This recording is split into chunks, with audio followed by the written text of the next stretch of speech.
Yes. Should we start the podcast officially so I know when to cut it for YouTube? Okay. Guys, if you don't know SwoleMaz, where have you been? Apparently under a rock or something. SwoleMaz is a wonderful streamer here on Twitch. Does all sorts of crafts, including crochet. I think I've seen you do cross stitch, video games, all sorts of things. She's quite talented, and I'm excited to ask her a whole bunch of dumb questions. Well, you know, maybe chat can decide if they're dumb questions, all right? They're all dumb questions. Every question I ask, I feel like, is dumb. My first question basically goes into the whole hobbies and crafting. You have way too many hobbies. I want to call you a serial hobbyist. Would that be fair? Yes, that would be fair. That would be fair to say. What hobbies do you have? Like, what do you got going on the go? Oh boy. Let's see. And Pocket's correct. I don't do cross stitching, but you know, you could say I do. I just do a bunch like that. I do crocheting and knitting. Yeah. Well, maybe it's the knitting. It might be the knitting. Yeah. So I do crocheting, knitting, 3D modeling, 3D printing. I'll be working on a cosplay build featuring leatherworking and sewing. Okay. And then what else? I do pottery ceramics. So I throw clay on a pottery wheel. Do you have a kiln? I don't have a kiln. No, there's no kiln here. So how do you fire your clay? I'll be renting space at a local studio. I have all sorts of questions about that sort of stuff. How do you rent space at a studio? Why don't you just do it there? Why are you even doing pottery if you have to get a kiln at another place to fire it? I mean, you rent space within a kiln that they have. Like you could rent the whole kiln if you wanted to, but yeah, I'm doing it this way. You now have me curious how much a kiln is. Kilns can cost. Okay, so I've done a lot of research on this. I think the cheapest you can get that's like possibly possible to like use in a household without installing like a custom plug is what is it? I think it was by Scut, SKUTT, and it's like one of their 700 models. Anyway, it's like around $1,000 to $1,500, maybe up to $2,000, but yeah, definitely under $2,000. It's a lot. Yeah. That's way too much information that somebody should ever know about kilns. Yes, I know the exact model. I know everything about kilns. I actually searched and was going to buy one. I was going to put it on the credit card, but I didn't have $2,000 limit. Oh my goodness. I mean, you priced it out and everything. Kind of, correction, I have more of a limit than that, but that's okay. Oh, okay. Just that wasn't what stopped you. Just add another zero on that. Okay, so not that I want that much, but anyway. You got all these different hobbies. How do you get into all the hobbies? Like, what sparks you to want to pick up clay and pottery or crochet or probably cross stitching in the future? One, have ADHD or be neurodivergent might help. No, I mean, I think it's just I have interest in all the things. Like as a kid, I love sports. I mean, I still love sports, don't get me wrong, but I have more niche interest in the various sports that I love today. I've kind of like picked the ones that are like the ones that are my favorites. And then it's just kind of like transferred over to makers and crafting. Once I got the cosplay bug, or the cosplay, I don't know, what do you call it? I was about to say cosplay itch, and that doesn't sound great either. But anyway, I found this amazing cosplay community through BlizzCon. It's the con for Blizzard games. I think your audience probably knows. But yeah, and then I just did cosplay for 6 years, and that just kind of like segued into other makers and crafting mediums, you could say. Okay, so what what inspires you to pick up a new hobby then? Something like you saw on Twitch or something to help your cosplay? Yes, mostly it was cosplay adjacent. It would be like something that I wanted to implement onto a cosplay. And so I'd pick it up kind of MacGyver style. So, yeah. How has crochet ever helped your cosplay? How has crochet ever helped my... Well, that hasn't yet. It hasn't yet. How has pottery helped your cosplay? Not yet. Okay, what one of your hobbies has helped your cosplay? Sewing has helped it. And I was a competitive leatherworking. sewer. I was a competitive sewer in my youth. How do you get to be a competitive sewer? What competition would you enter for sewing? Who can make the best dress? Is it not just fashion at that point? It's basically fashion at that point. But what it is like you have to make an outfit for yourself. So it was through 4-H Club. Some folks in the States are probably familiar with this club. What does the H stand for?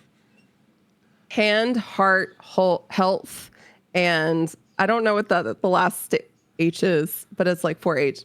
4 H's. We probably could look it up. I'm going to do that while you tell me the story about how you entered the 4-H club. Yeah.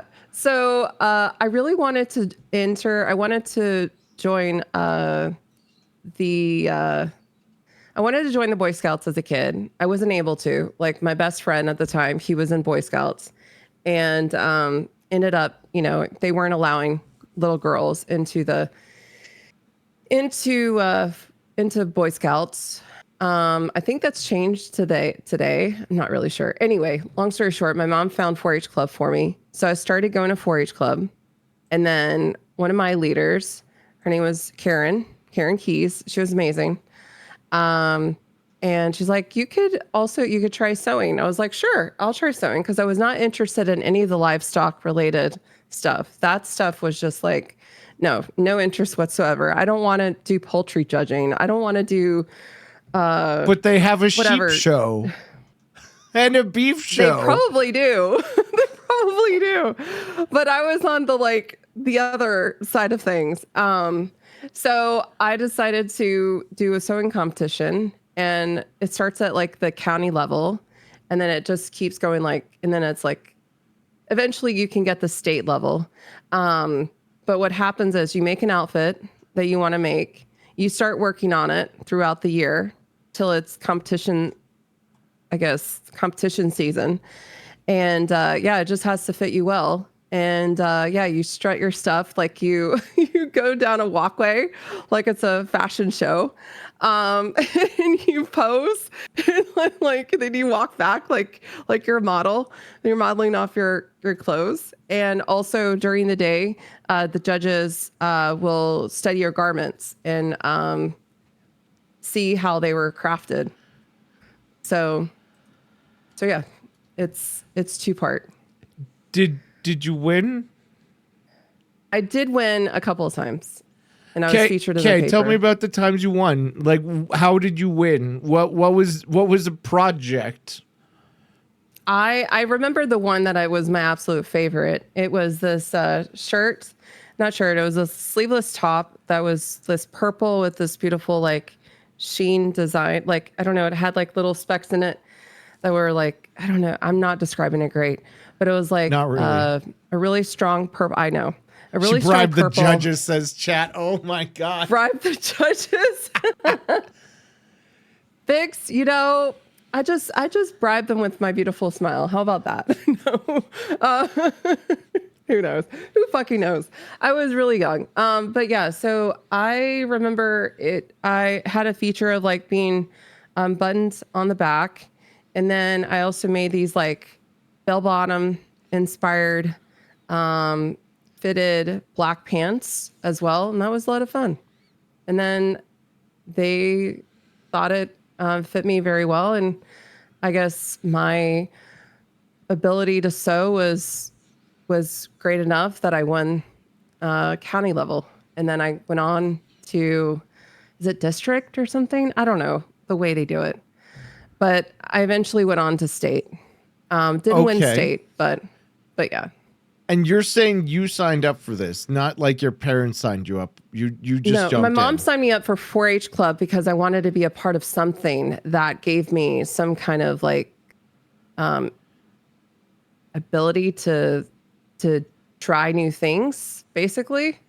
Okay. So, and 4-H club lent itself to that. I didn't want to be a part of Girl Scouts because Girl Scouts was to me, felt like it was always selling cookies. Yeah, a creative outlet. Yeah, exactly. I could see that. Exactly. I often point to the meme where Girl Guides are just cookie salesman slavery, and I kind of feel like it's true because they're basically just selling cookies, and those cookies, people say they're so good. I only like the mint ones. The rest of them are meh.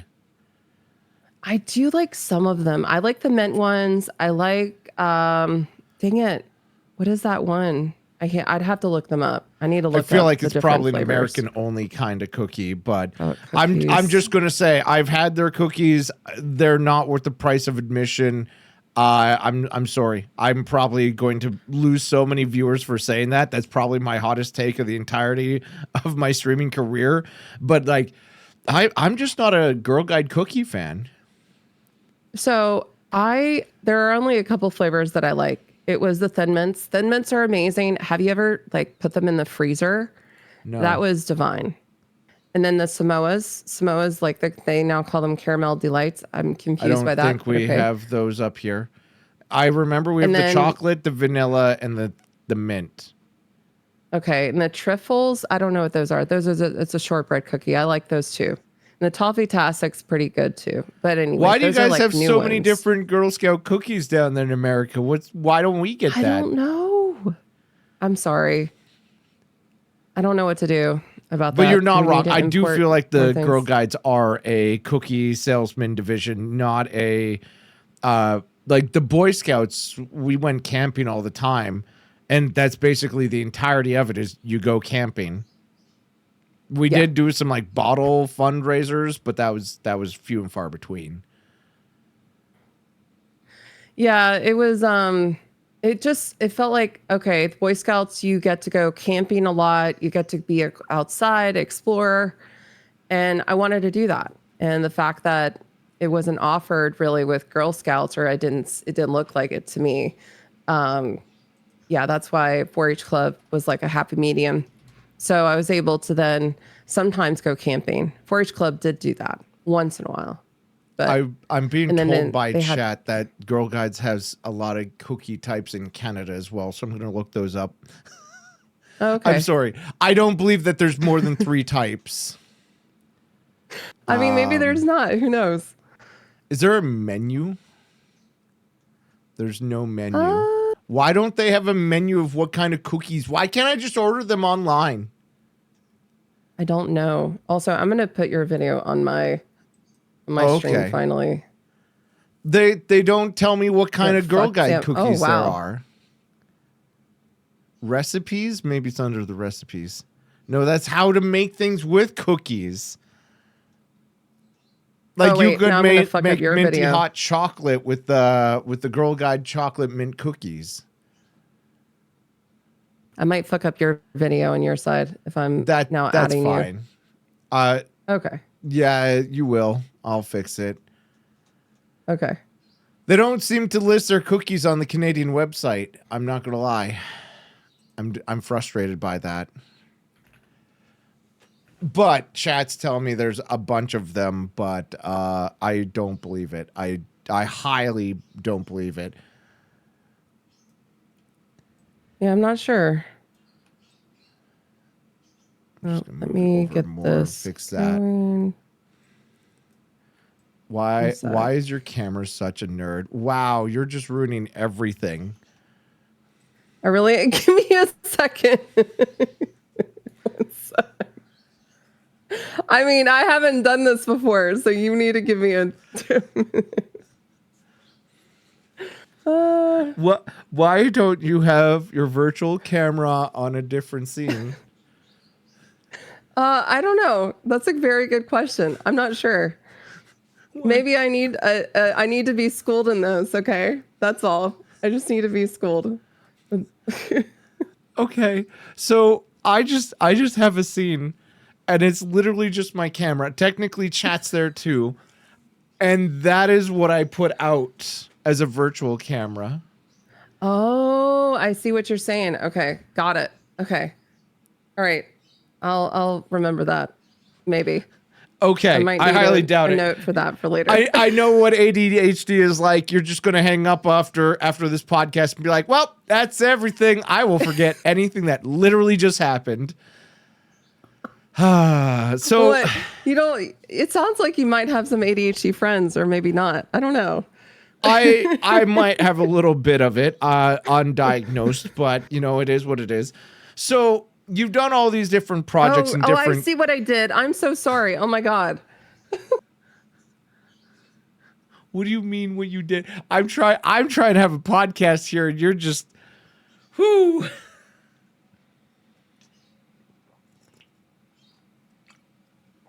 I'm sorry. Okay.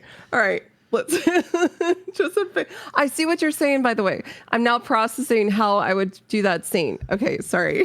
No, I'm not. You could do that while we're talking as well, right? No, I didn't. Do you know what studio mode is? Yes. Oh, right. Yeah, but I haven't used it. Okay, for those that don't know, studio mode is this thing in OBS that allows you to change scenes that you're not on. So for example, if I push studio mode, I can then change to my virtual camera scene and change the camera that I'm giving to Maz. So you can literally change a scene. So it's fantastic if you're like in your intro scene and you need to do a last minute edit. Studio mode on, go to that scene, change the thing while you're doing your intro. Studio mode's fantastic. Nobody ever pushes a button because they never want to try it. Nobody knows what it does. Okay. Today I taught some could people. Try. I'm just saying you could create a scene, push the studio mode, set up the scene in the small little picture, and then set that to your virtual camera. Scene, so if I'm in studio mode, and then we don't need to do this as a tech session right now. I mean, some people may find this useful. This could be a beneficial part of the podcast. Okay. So if okay, one sec. Pix, you're partnered. Anyone who's partnered on Twitch, I'm almost sure. Ooh, actually, there's some people that are partnered that don't know how to stream at all. That would be the preview. Okay.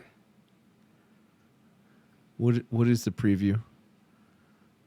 I'm just trying to figure out how to do this. Okay. You can tell I haven't done this before. That's okay. It's okay. It's all right. You know what? I might need to do this later. Okay. I can walk you through it later. Anyways, going back to my topics of crafting and stuff, what cosplays have you done? I've done Valir Sanguinar. Ysera. That must be an Alliance character. Valir?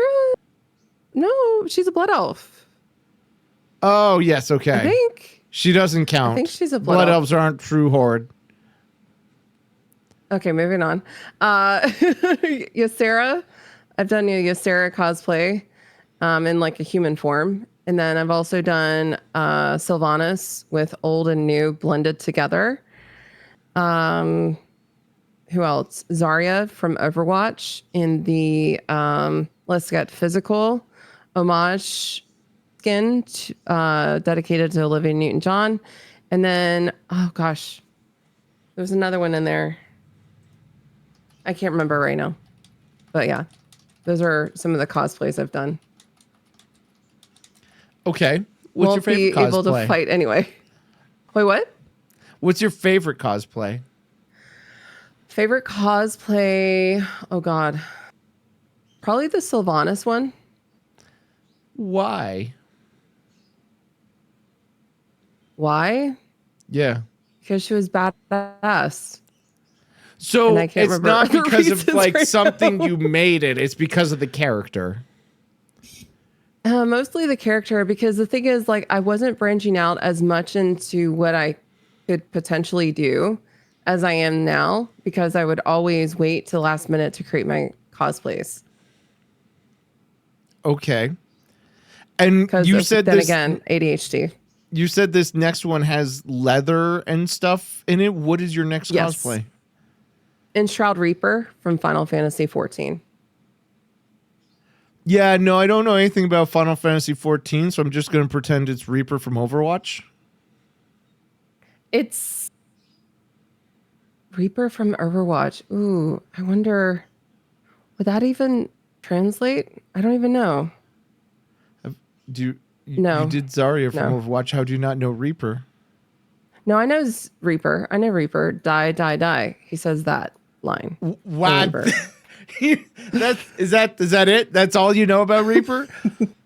That's all of it. I didn't play. Here's the funny part. I didn't play Overwatch that much. I just liked the Zarya character because she was strong as fuck. And so I wanted to cosplay her. Oh my God. The games I didn't play hardly at all. But I mean, there's nothing wrong with that, right? Yeah, but sure. You can cosplay whoever, but like, I feel like you should do your homework if you're going to cosplay somebody. You know what I mean? I did do my homework on Zarya only, but not anything else. You never played the game. You never gave it a try to be like. No, I played. However, I didn't play that often. I don't know how many hours I have in there. I definitely have an unimaginable amount of hours in WoW. So. Okay, so that's why you went to BlizzCon, is because of World of Warcraft. Yes, exactly. Okay. What did you play in World of Warcraft? I played a Blood Elf DK, Death Knight, and a Troll Mage. I'm not gonna lie, this is giving me Reaper vibes for sure. Like this character just needs a mask on and like another shotgun, and he say die, die, die. I could see that. Okay. So you played a Death Knight? Yes, I did. I played a Death Knight. Why? I'm judging you now. Because I wanted to be up close. There's better classes. What do you... Oh, okay. Okay, you want to be up close, so you chose Death Knight. That's it? No, and also I didn't have to level, so... Oh my God. You're one of those people? But the thing is, I had already been playing for years at that point. Also, I love the unholy Death Knight. When you could dual wield, that was a lot of fun. Okay, I never played Death Knight. How? Wow. Yeah, I played much about each other. I played healer all the time. I was a troll druid, or the. Was I undead? No, I was a troll priest as well. I was a blood elf paladin for a stint because I love paladins, and unfortunately that was the only way to become one until they made cows. The holy cows. Ah, okay. But I absolutely was a healer, and I would carry everybody because I was so good. I was so good. I was the first Horde faction on my server to get the golden mounts for doing the speed runs in Pandaria. Little toot in my own horn. It was fantastic, except I hated my guild doing it because holy cow, there's a lot of bad people that play MMOs, and I feel like you're one of them. Why are you putting me in that category of being a bad? You played a Death Knight because you wanted to be in melee. Yeah. What's wrong with that? As a reasoning, huh? You could have been a feral druid. You could have been a rogue. You could have been a warrior. Like, true, but Death Knight just called to me. It looked like fun. Okay. All right. I don't have to have more of a reason than that. I'm going to move past your terrible gaming decisions then. Going back to your hobbies. I want to know what has been your favorite craft that you've done so far. Oh God. Favorite craft? That's hard to say. I can't. Uh, lately knitting, I think is my favorite. Why Even though I haven't knitting? expanded beside. I would have gone with clay or pottery for sure because you could do anything with clay. You could even make penises. I mean, And there goes the demonetization on YouTube, but that's okay. It's not like I'll get monetized. I'm sure it's pics. Anyway, yeah. So, yes, you can create anything with pottery and ceramics, but you also can create lots of things with knitting as well. Probably a toss up between knitting and pottery. Okay. Just edit the penises out, you'll be fine. As I'm gonna just, read all of chat. That's penis here, penis there, penis. That's everywhere. okay. And your next project you said is that cosplay, or are you doing something else before that? Like, are you finishing off something knitting? Are you finishing off some crochet? Do you actually finish projects? I feel like you don't. Yes and no. It depends on what it is. I've made a bunch of scarves in different yarn types for knitting. So I've done a anti-pill acrylic, a it was a different type of acrylic. They're both acrylic, but anyway, they're different acrylics. People will know the difference between a Karen Simply Soft and a Big Twist anti-pill acrylic for folks in the chat who are makers and crafters. I don't know what any of that means, and I'm a maker and crafter. This is currently anti-pill. Making a little doll. This is this acrylic. And then the other one, loops and thread. I think that's impeccable acrylic. I have arts and crafts too, you know. I know you do. And then this is the other one. This is the Karen Simply Soft. And it actually knitted so well. It's such a splitter when it comes to crocheting, though. It's such a pain in the ass. So what is the difference between those yarns? As well. The difference is one is thicker too. So this one's a thicker yarn, a little bit thicker than than this one. So it's different yarn types and the different weights of the yarn. And that's what I'm doing. I've just been challenging myself to do that first in a stockinette stitch, which is basically doing knit on one side and then purl on the other. So once I've gotten to that point, I'm going to transfer over to following a pattern. I sometimes have pattern aversion, and I just want to do my own thing and design my own type of thing. And this is the latest one I'm doing. It's a merino wool. So yeah, how many projects would you say you finish in a year? I don't want to count the last 5 years because that was basically when I had a major creative block during the panini. But now I could probably see myself. Well, okay, last year I finished probably like 4. Okay, that's not bad. I think I'm about that sometimes. Depends what I'm doing. But I'm comparing us to like Zach Zakela, who does like 20 projects in 4 months. And I'm crazy about how you can even do that. Yeah, there's no way I could do that. But yeah, thank you for the follows, y'all. So I would say that I will probably finish a lot more this year because my creative freedom juice, whatever you want to call it, it's just there, mojo. I just feel not as like restricted in my ability anymore. So yeah, I will probably do. What made you feel less restricted?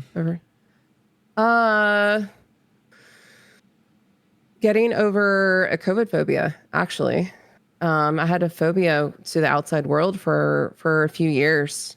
I was kind of, I'll get serious just for a minute and then we can have some fun. But okay, yeah, I just had I had a lot of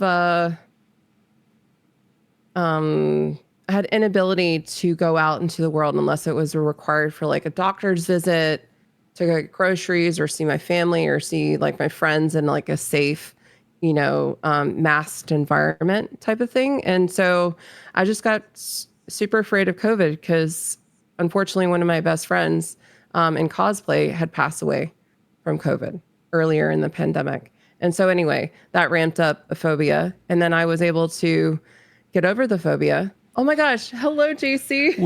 What a time to get a huge raid. Oh my gosh. This is definitely hurting your It's okay. It's all right. People who are watching this on YouTube, she just got a huge raid in the middle of such a heartwarming story. I'm sorry to hear that, but why don't you deal with your raid? Guys, this is what a streamer does when you get raided. Hello, JC. Welcome in. Thank you so much for the raid. Blueberry Vein, welcome in. Naiko as well. Trash Pandas reading from the trash bin with glitter and snackies all. JC, how was your raid? I mean, your stream. You can't ask somebody how their raid was. Guys, don't learn anything from this raid acceptance right here. Holy cow. Do you want me to try for you? I can do this for you. It's okay. Well, are you sure? She Who Geeks. Yes, I'm sure. Hello, Kels. How's it going? Welcome in, Fairy Wings. Brianna. I feel like I need to take over because you're struggling a bit. Hi, everybody from JC the Trash Panda. Thank you for the raid. Welcome in. By the way, don't forget, if you need to go take some aftercare, go eat, shower, sleep, whatever, you go take care of yourself. You're wonderful people. But what were you guys doing? What were you making, playing, doing on Twitch today? Thank you.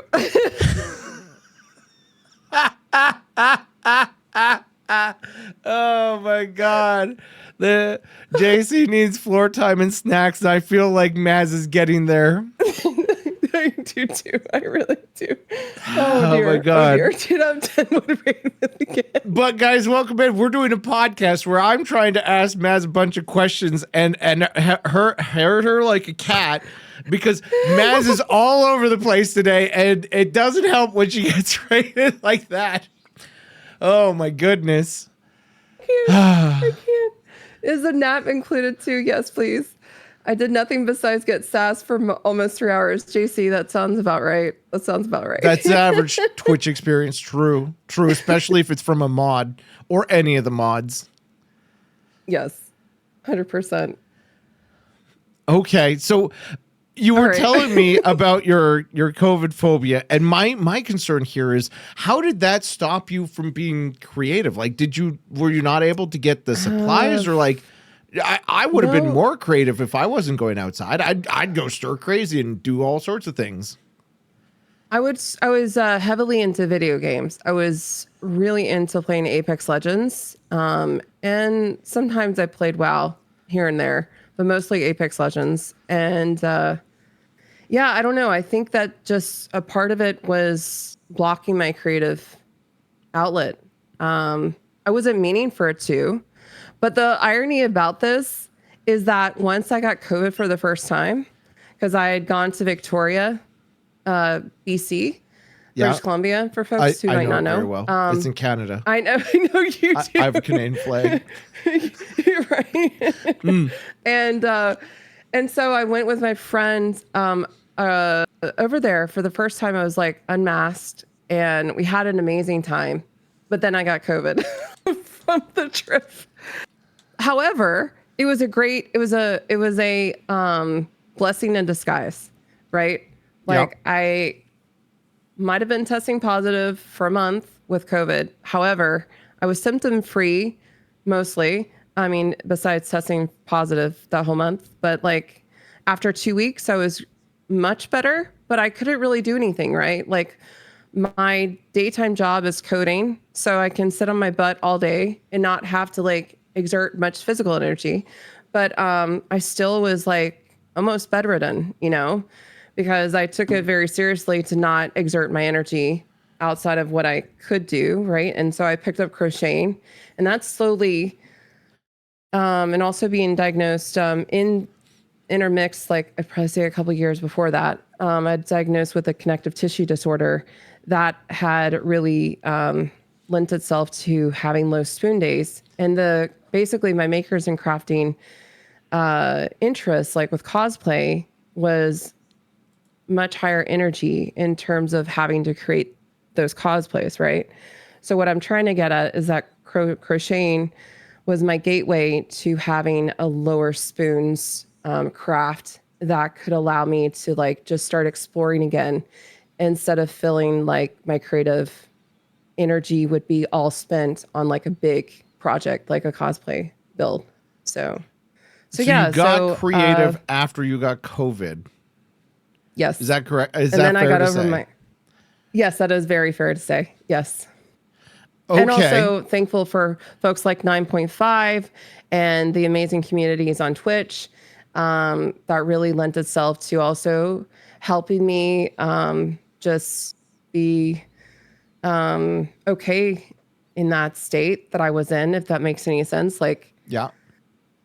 Meaning that I didn't have to go outside and see my friends. Like I do have a lot of IRL friends as well and would love to see them and connect with them more. I'm better about that now.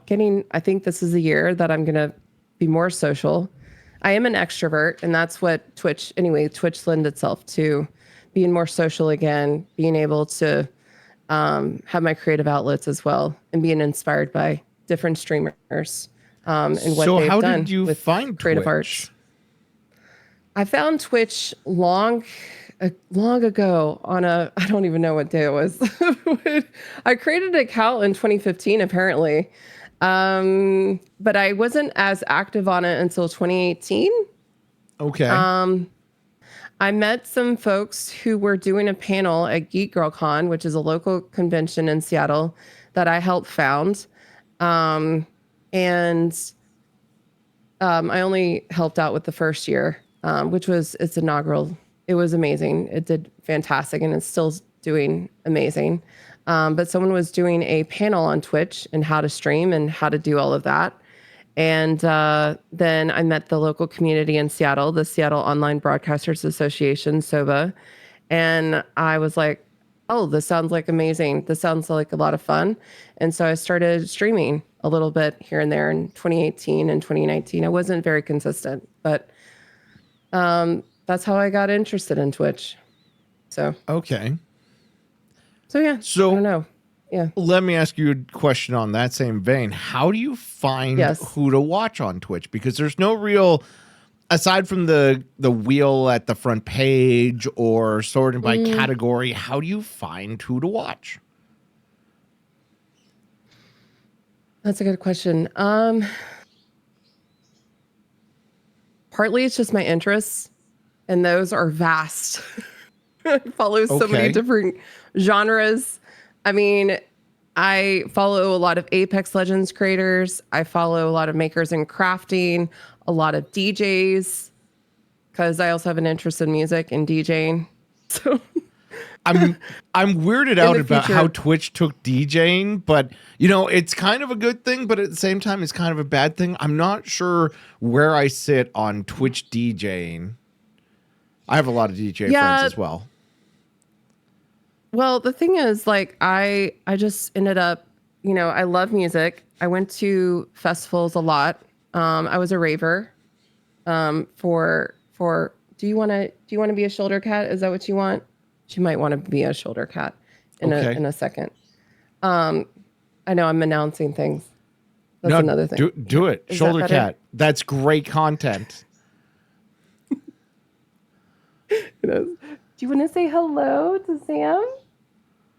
Hello, cat. Hello, cat. She knows when she's on camera. She gets a little pissed off. That's okay. That's okay. This is Guinan, everybody. I'm also a big nerd when it comes to Star Trek Next Generation, mostly. And I named 2 of my cats after TNG characters. But anyway, about finding people that I want to go into their Twitch or like see what they're doing on Twitch. Yeah, it just depends on the interest. I also have an interest in traveling. So being able to see different IRL creators as well is amazing. So yeah, it spans across all kinds of folks, even Felicia Day. I don't know. It's all around. Okay. Whomever I find. So what is your opinion on DJing on Twitch then? that's not for you, Gunnan. You can't have my protein bar, even if you want to get swole. But anyway, so I had an open protein bar on my desk. I'm going to assume that was leftovers from dinner. Yes. Because yes, if I'm right, I think you were panicking because you had the wrong time zone and you were like, I don't have time for dinner. I'm going to eat a protein bar. I've done this myself. So that's why I'm guessing it's what you did, because yes, I do these depending upon when people have time. And some people are on the East Coast, etc. And they're like, I can only do it at like 5 o'clock my time. I'm like driving crazy home, eating a protein bar. And I've done it. So I'm assuming that's exactly what happened. Exactly. And then I was like, oh shit. Then I remembered that I had ordered food and it was at the door. So I went to go get that. And yeah, so now we're now here. Yeah. And I ate some of my tamales as well.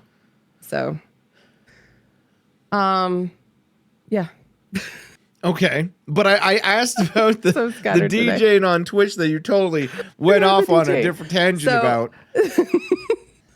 So, DJing on Twitch, I don't like that they cannot record their sets. That part bothers me a lot, that anything that is from that live session cannot be transferred over to, let's say, to SoundCloud or to, for example, having that mix on YouTube unlisted perhaps, or having that as like a download for folks on a Patreon, for example, right?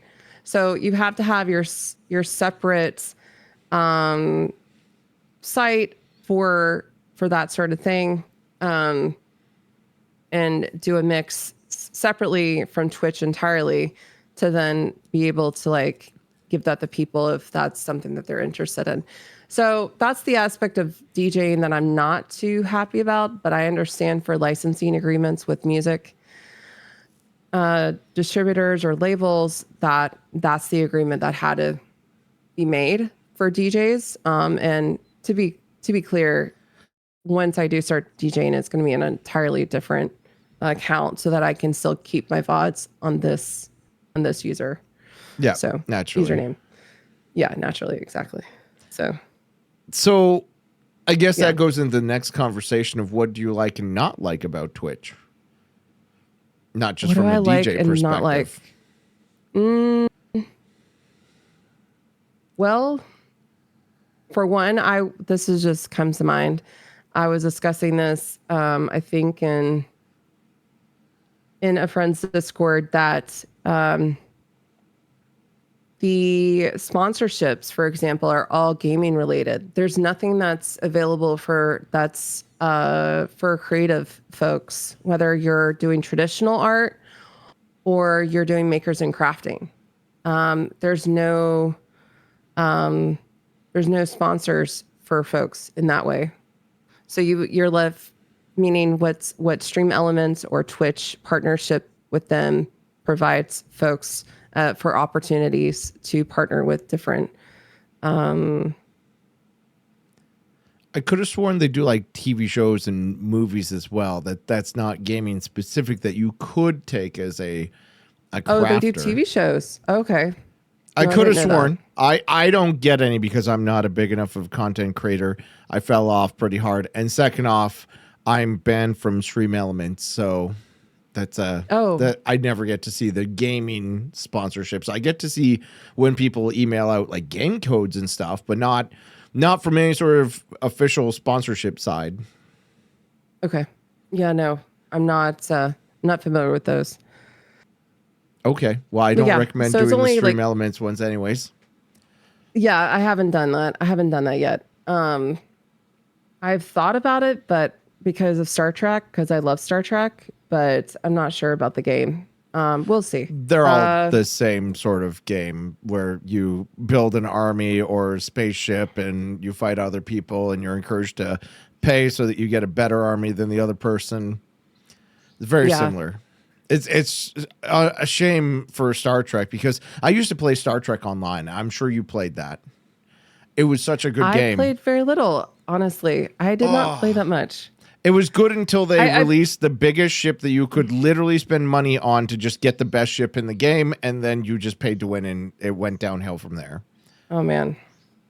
Well, that's unfortunate. It was, but I really like those different Star Trek simulators, like Starfleet. I can't remember what it was called. Command 3? That was the best one, I think. Is it Command? Okay. Pretty sure it's Command 3. That's where you get to design your own ship and you get to go in ship-to-ship combats and you could do multiplayer and stuff where you'd have like 5 ships, fight 5 ships. I really enjoyed that. Okay. Oh, that's really cool. Okay. I like that possibility. So anyways, so you don't like the sponsorship way on Twitch? No. I think it could definitely be expanded to more outlets instead of just focus only on video games.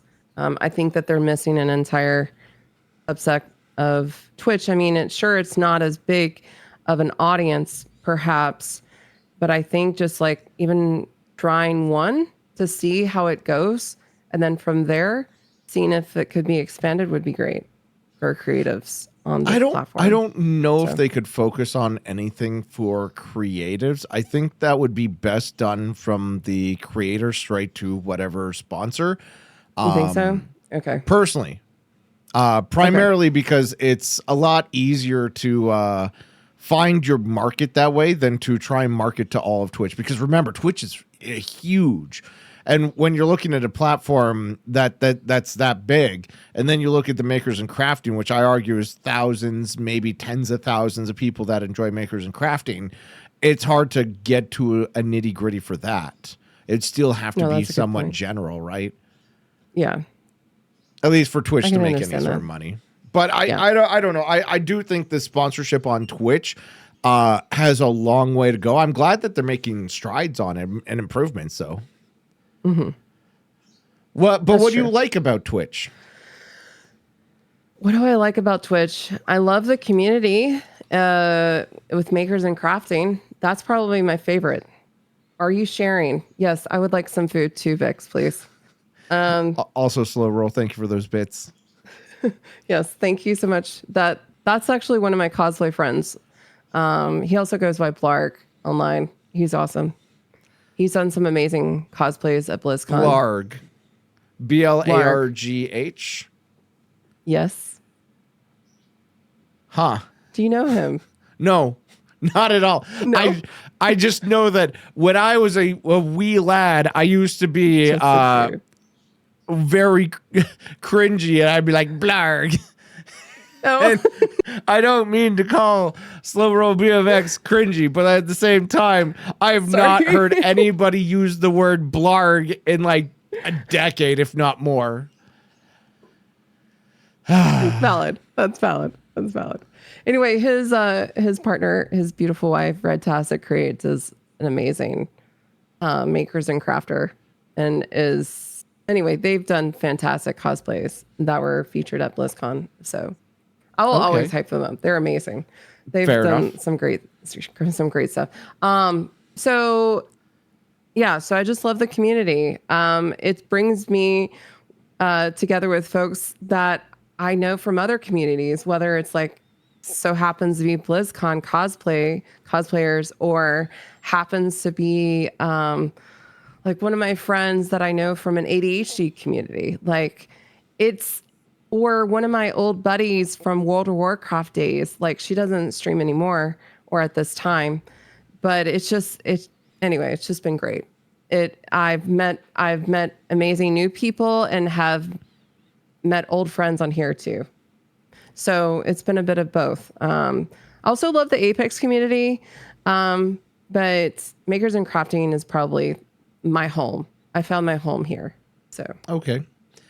Have you ever put out a hot take online yet? God, I don't know if I have or not. honestly. Because If I feel put like out my a hot comment about take- Girl Guide cookies is my most recent hot take, apparently. I don't know. I think probably I have before, but it depends on what it is. Okay. Have you had Not an on Twitch, though. embarrassing moment on Twitch yet? Like, for example, one time I started stream and I didn't realize I had started the stream in full cam. I thought I was on my intro screen and I was not wearing a shirt. My man boobs were on display. And somebody popped into chat before I realized that I was on my camera scene with no shirt on. Oh no. Very awkward. I don't. Yeah, that would be awkward. I think that would be. That would, for me, that would definitely be hella awkward if that happened. Just because that would probably that's like an instant ban if it was on my. I deleted that VOD immediately. Like I ended stream, started stream, and deleted it. Yeah, I don't blame you. I don't blame you. I don't think I've had. Have I? I don't think so. Unless, I mean, the only thing that might be a little embarrassing is it's very small, but if I'm drinking or something, I feel like that's something that I don't want to do. I've drank a little bit on a couple of streams, like my Uno nights with Designed by Joe, maybe, and Pocket Roddy. But then I'm just such a lightweight now. I'm a lightweight when it comes to drinking. I haven't drank hardly anything since before the pandemic, probably, 2017, 2018, something like that. So I only drink on special occasions. I used to drink during the podcast here because I like to treat it like I'm in a pub and having a beer and talking with people. And the beer really helped put me in the mood for having the good conversations. But I want to kick my diet into high gear, and I also don't want to pay for beer. Beer's getting stupid expensive these days. I don't know how expensive it is here, because I haven't had beer in a hot second, but I love beer. I love hot, I was about to say hot and sour because that didn't make no sense, but I apparently have hot and sour soup on the brain. I love sour beers. I love my stouts, and I love my my Belgian whites. Okay. How did you come to enjoy those, or find that you enjoyed those? Obviously, you drank a lot in your previous years. Yeah, a lot of drinking. Going to pubs, I even, going to Ireland, for example, and drinking a Guinness there and learning how, what makes a proper Guinness, and a good pour of a Guinness as well. And I don't know what else. Just trying a bunch of different beers at breweries. I also had a friend who had a microbrewery, so that made a friend. I hope they didn't pass. Yeah. No, it was doing great. It's just different lifestyle changes and things, and it's hard to keep a business when also they were also going through a breakup after that. So, but anyway, maybe they'll bring it back. I don't know. Okay. But that requires a lot of space that I don't know if they currently have. So, but I love beer. I love all alcohol. I think that's the key. It's I like alcohol, but I don't want to partake in it too much because alcoholism also runs in the family. So, and also you're saying, to, kick a diet into high gear and to try to be healthy and try to be active again type of thing. That for me is part of it too. So I've been dating, and I drink while I go on these dates, and I don't drink that much. It's like a beer or two. And then I go and I work out the next day, and I feel like I've been drinking all night. And it's brutal when you work out after drinking, especially at our age, not young teenager days anymore. But I just know that's one of the reasons why I don't drink so much. Even one impacts my workout, and I hate it. I absolutely hate it. Yeah. I realized the other night when I was having a hot toddy that it was just by the third sip that I started feeling it. And I was like, okay, I definitely can't drink as much as I once could, even maybe a year ago is what it feels like. But also, I mean, it's a bourbon whiskey. So it's like, maybe it depends on the type of alcohol too. So who knows? Chat pointed out Zam that is 55. if I spell my name backwards, it's Maz, and Maz is Zam backwards. How do you feel about that? I didn't know that. You didn't. That doesn't bother me. I've said that joke several times around you. You know it. I know it. People don't know it, which is weird. But why did you come up with the name Maz? Why did I come up with the name Maz? Because it's part of one of my names in real life. One of your names. Yes. That's all like I'm going to say. IRL because I don't want to dox myself. Yes. One of my Not IRL like a names. made up fancy internet name. No. See, I would have thought it was short for Mazrelda or something. Mazrelda. Yeah, yes. Yeah, we can go with that. Yeah, from World of Warcraft. Or Mazzaroni, as Bix calls me. Mazzaroni. That's definitely more Italian. Hey, Mazzaroni, is the pizza ready yet? Get some more mozzarella on it. Or 9.5 calls me Mazzle Dazzle. Do I do any accents? I do a Southern accent. It comes out once in a while, especially with people like accent. DJ who. Yeah, sometimes.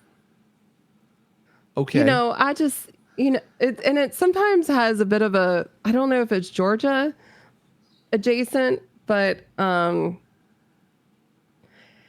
don't know. Like, do I give the accent? I'm just drinking my agua fresca. I can't do the Southern accent right now. I feel like you can't do any accents. That was painful. I can't right now. No, I'm from the South. I'm from North Kakalaki. They talk like this in some areas of North Carolina. And, do they? I'm from the Piedmont area. Sometimes, I mean, it's a little drawn out. I feel like they don't talk like that, and I feel like you're really bad at accents. I would have thought you had at least one. Everybody on Twitch has at least one accent. Wow. Okay.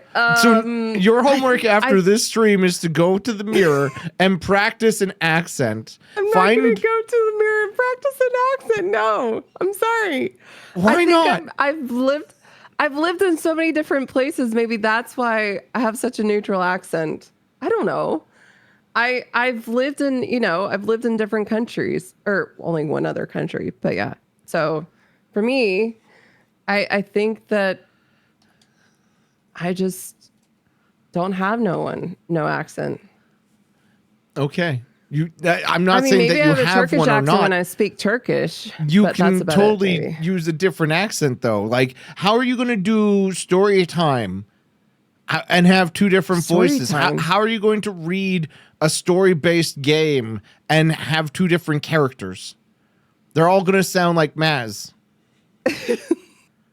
I haven't done that before.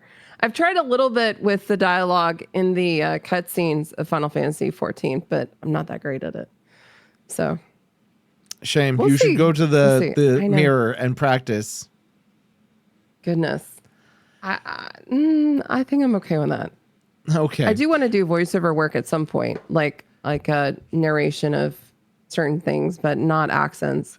But maybe it'll expand my repertoire or whatever they call it to try accents. Can you try that word again? No, you're not going to say repertoire. I can't say it now. Well, I just said it. Oh my goodness. Repertoire? I can't. The repertoire? Oh my goodness. No. Repertoire? No. I'm going to shift gears completely. You mentioned your job was programming, coding, etc. How does that fit into all this? Like, do you have a schedule for that or anything? I do, yeah.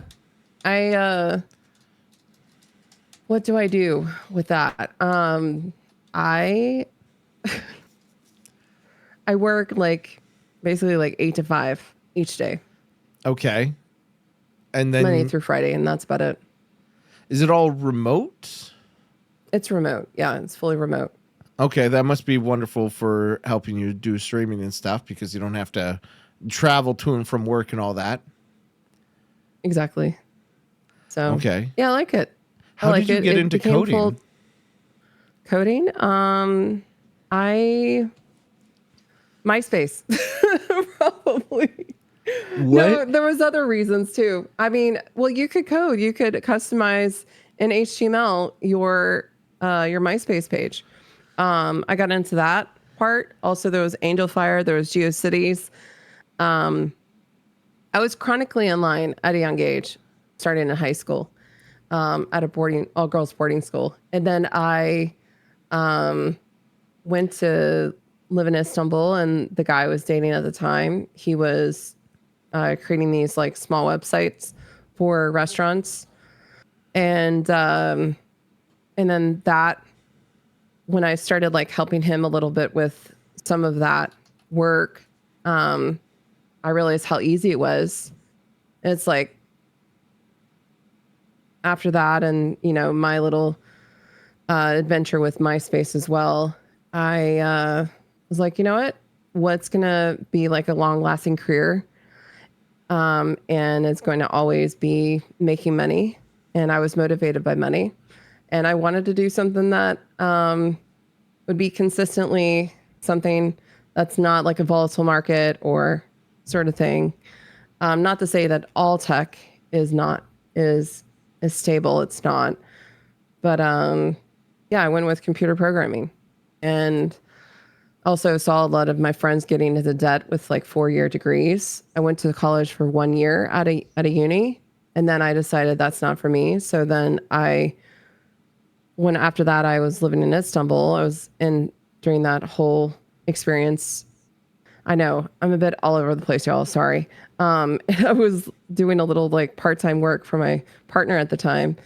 I decided, I was like, you know what? Let's try programming and see how it goes. So once I got back to the States, I did a 2-year associate's degree in computer programming.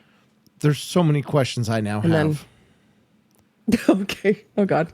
My first comment is, damn, you're old. You're so much older than me. GeoCities, MySpace.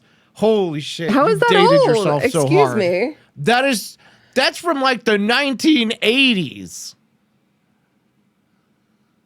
I don't think it is. I think it's from the 90s, buddy. All right, shut up. I don't know when it was, but it's beyond my years. That's for sure. It's from the 90s. I am so sure.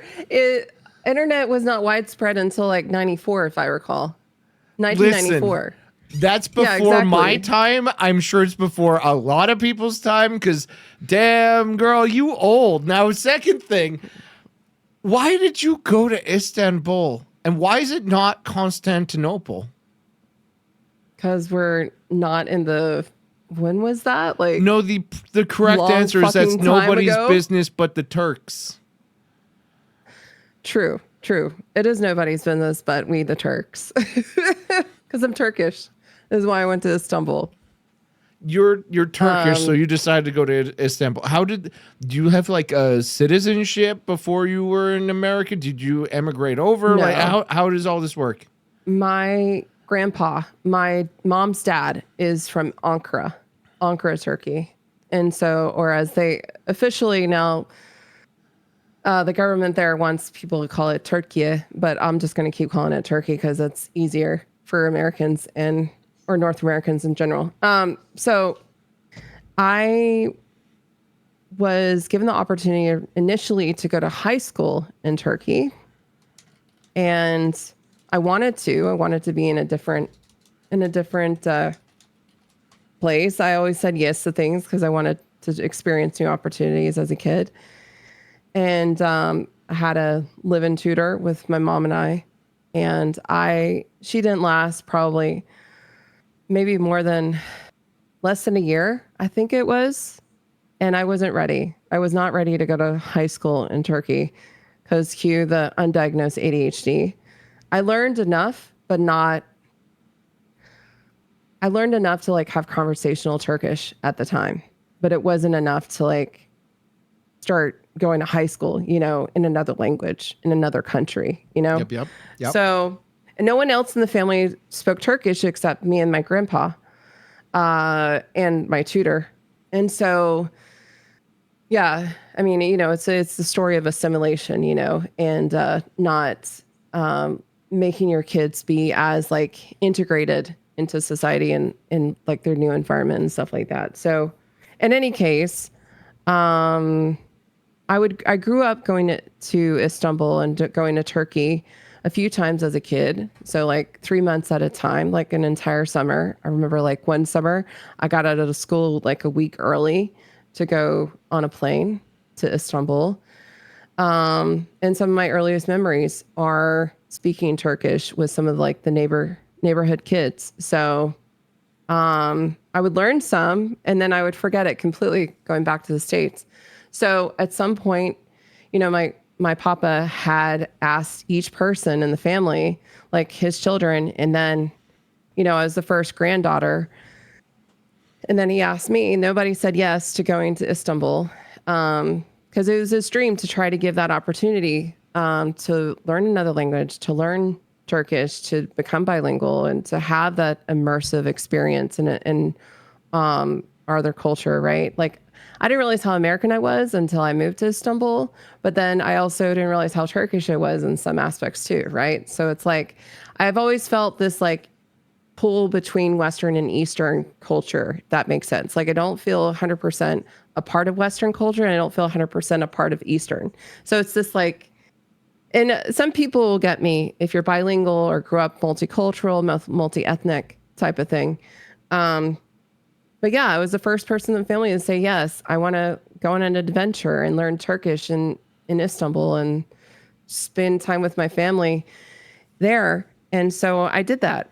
And it was a beautiful experience. The first 6 months were shit-tastic, best way to put it. But after that, and just allow myself to be free and just immerse myself truly, because you go through a culture shock. You go through a culture shock when you're moving to an entirely different place of a language that you only know bits and pieces of. And your relatives also don't speak fully in English either over there. And so my grandfather is the only person who can be the translator, right? Or interpreter. So, and you're not speaking with your grandfather all the time. So it's like, if you can imagine yourself in that kind of situation where it's like, you don't speak the language 100%, your relatives don't either. And it was a lot. It was a lot for everyone to experience. And for me at like the age of 20 to experience that, well, I was still a kid. I was still a kid in so many aspects. So, but then I started learning Turkish full time there. And once I got to a conversational level, probably like 3 months in, oh, life was so much better. I could understand my family more. I could converse with locals. Life just became that much sweeter. So yeah. I recently have been talking to a lot of Romanians, and these Romanians have been really hyping up Turkey. In fact, they were saying, because they live in Canada, that they are planning to retire in Turkey. And I didn't understand, why would a Romanian want to retire in Turkey when we have Canada? We have all sorts of different areas of the world, but they're like, no, Turkey's fantastic. What's the deal with Turkey? Why is Turkey so good that Romanians from Canada want to go there? The food, for one. The cuisine. The cuisine is beyond anything. Don't they just have like kebabs there? No, it's not just kebabs. It's not. Oh, it's so much more. It's so much more, buddy. If you then explain what is kebabs, there? What food? That's okay. That's okay. We have so many different soups. It would blow your fucking mind. I would not retire in a place if you said this place is great for soup. It's the best soup in the world. Come on down to Turkey. You'll have the best soup. I'm not going there. What I'm trying to say. Damn it. All right, go ahead. Go with your soup story. But anyway, so what's the best cuisine soup? Is beyond the Turkish. Well, I just love mercimek çorbası, which is a red lentil soup. It's so good. But there's also manta. Manta is this like dumpling, like tiny dumplings with like perfectly seasoned beef inside these like dumplings, and then it has yogurt and this Aleppo pepper, olive oil drizzled on top. It's amazing. The best kebab is called Iskandar kebab. It's beyond anything in this world can offer of a regular kebab. And there's just so much culture and cuisine tied to the cultures all across Turkey. And you can experience an entirely different part of the cuisine or version of the cuisine in different areas of the country too. So it's like you get an experience that's unlike anything, and there's just so much wealth of like history and of like, you know, ancient ruins, I guess you could say, and that's like intertwined into the cities, and they're still discovering things, you know. So like archaeologists are still there trying to like uncover, you know, history. Anyway, and we also have some of the most beautiful beaches in the world. Just saying. So your reason why I should retire in Turkey is soups that I could make in Canada. I can go to the grocery store and buy the ingredients and make Turkish soup here. Sure. I can make kebabs here. And you want me to go as a retired person to go explore archaeology and ruins? That's not what I'm saying. I'm just saying there's a vast. You are not selling me on retiring to Turkey. I'm going to talk to these Romanians and I'm going to tell them not to. Dude, I have ADHD. My brain can't remember sometimes like what I just ate. I would say also the Grand Bazaars there, just speaking with the locals, the hospitality there is unlike anything you've experienced. The fresh food, the experience of going to like a nargile cafe, which is hookah for some folks that aren't familiar with the Turkish word of that. The Turkish tea, the Turkish coffee, are these things not what I can get off of Amazon, which is a giant online bazaar? No, I wouldn't. No, of course not. You know that. It's called Kapalı Çarşı in Turkish. The Grand Bazaar is one of the oldest bazaars. I think it might be the oldest, isn't it? I think it's the I don't oldest know. one. What you're saying is very bizarre to me. Ha ha ha. But yeah, I mean, you know, you can buy all sorts of things in Turkey. And I mean, the best person, I think there was an episode by Anthony Bourdain on his Uncharted, or what is it? No Borders. I can't remember the name of the show, but he does a great job of encapsulating the essence of Turkey and why it's an amazing place to visit or live there. I won't personally live there just because of certain economic reasons and also the current government. I am not a fan of. Who's a fan of dictators? TLDR. That's all I'm going to say. And yeah, so I absolutely adore visiting though. But yeah, the closest I can get for now, since I can't visit Turkey at this moment, is going to Germany or to the Netherlands. So if I were to go to Turkey myself to experience these soups and bazaars and the wonderful things Turkey has, where would I go? What should I do if I were to take a trip to Turkey? Oh my God. Because you can't just experience Istanbul in one day. I'll put it that way. And you don't want to be in the European side. Like, not to say that European side's not bad. It's amazing. Taksim Square is amazing. Going to the different mosques and what's the European side versus not European side? So a lot of people don't realize this, but only 3% of Turkey is in Europe. 97% of Turkey is in Asia. It is a Southwest Asian country. So you're telling me not to go to 3% of the country? No, I'm not saying you shouldn't. I'm saying that if you go there, don't just make that your entire trip. But a lot of people do. A lot of people get why do they make 3% part the entire trip? Because I don't know. Like a lot of people just want to hop off the plane, and that's where I believe the airport is on the European side as well.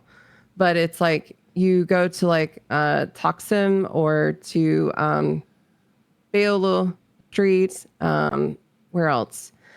Believe the Kapılı Çarşı, the Grand Bazaar is also on the European side. There's a lot of things to experience. Not saying there's not, right? However, there's the entire other side of the country on the Asian side. So you can do so much. What is the difference between Eastern Turkey, European Turkey, I should say, and Asian Turkey? Oh, God. Does one not go gobble, gobble?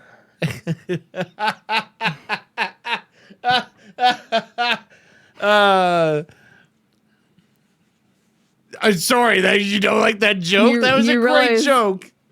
No, it's not. I've heard that joke my entire life, buddy. Okay. But what is the difference? You realize I've heard that like since I was a little kid, right? Listen, and you're gonna keep hearing it until you're not a little kid and you're a little I know that's dead. probably why they changed it to Turkey.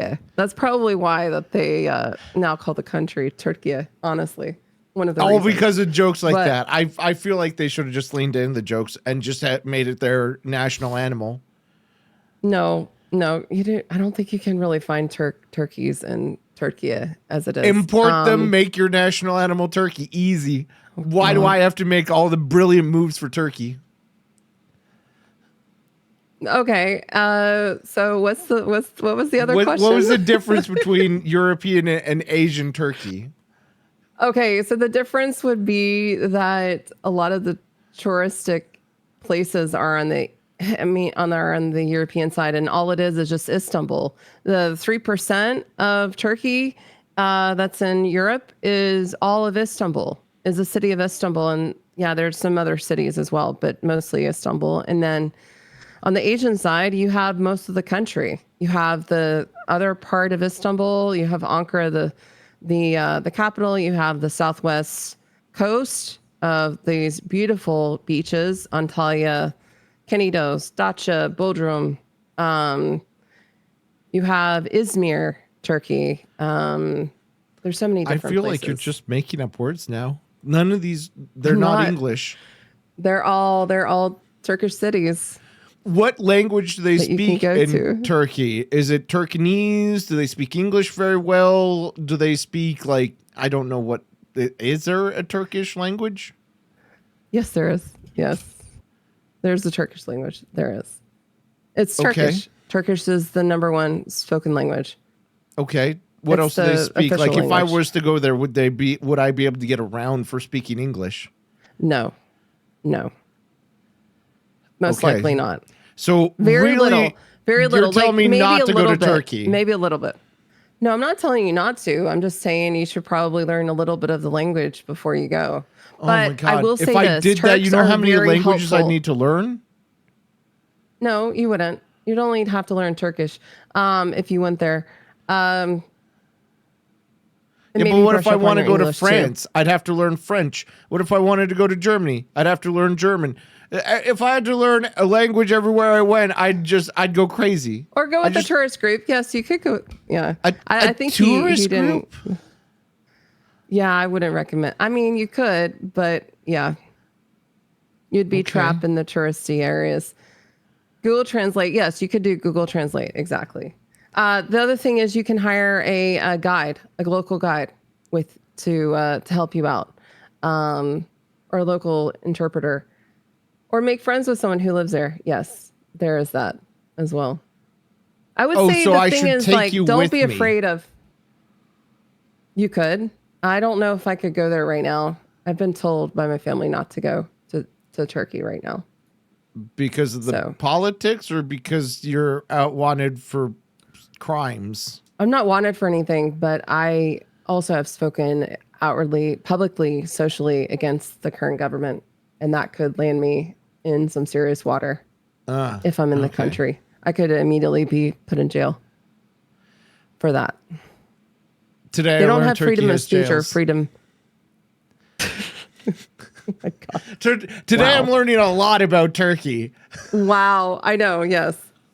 I also can't go because of the political reasons. Yeah. Yeah. So Okay. the best way for me to put it is that there's a very high number of journalists in Turkey that have been in prison, unfortunately. And if someone is a well-known, like famous person outside of Turkey, if they speak outwardly against the government, their family could be subject to issues within the country, unfortunately. So I've toned down and not said as many things like they don't know me worth anything, like, thankfully. But the thing is that I just have to be careful what I say. Okay. So that's fair. I yes, don't every know country these has things. jails. My family is all Canadian, and I speak out against the Canadian government rarely because I don't go politicking. Yeah, well, and the thing is, Christina, about it wasn't even, it was also like that before the dictatorship to some extent. Like, there hasn't been a true freedom of speech or true freedom of press, but it got progressively worse as the person that's in power. I won't say his name, but yeah. Voldemort. Okay, well, moving past Voldemort, the turkey. Basically, anyway. Obviously, it's an amazing place to visit if you're just a tourist and you don't comment about the government when you're there. You sold me on not going to Turkey at all. Your top reasons were soup, buying things that I can get off of Amazon, and the culture. No, you cannot get the things that I'm talking about on Amazon. I can buy rugs and spices you can't get a Turkish and food. Rug. That took like 10 years to make. I don't need a 10-year rug made from a Turkish person. I can get an AI rug. That's fine. I'll take it. Imagine AI making rugs. Oh boy. That would be terrible. That would be, yeah, it would be. It would be something. So obviously, that's for sure. With the name SwoleMaz, you do a bit of fitness, yeah? Yes, I do. That's one of the hobbies you mentioned. Yes, that is correct. What kind of fitness are you doing these days? Not much at the moment.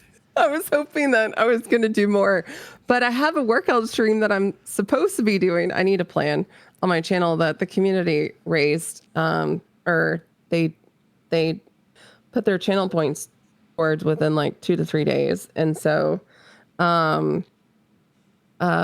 am I trying to say? I don't do as much as I would like to be doing, but I would like to be doing more focus on my powerlifting again. Let me put it that way.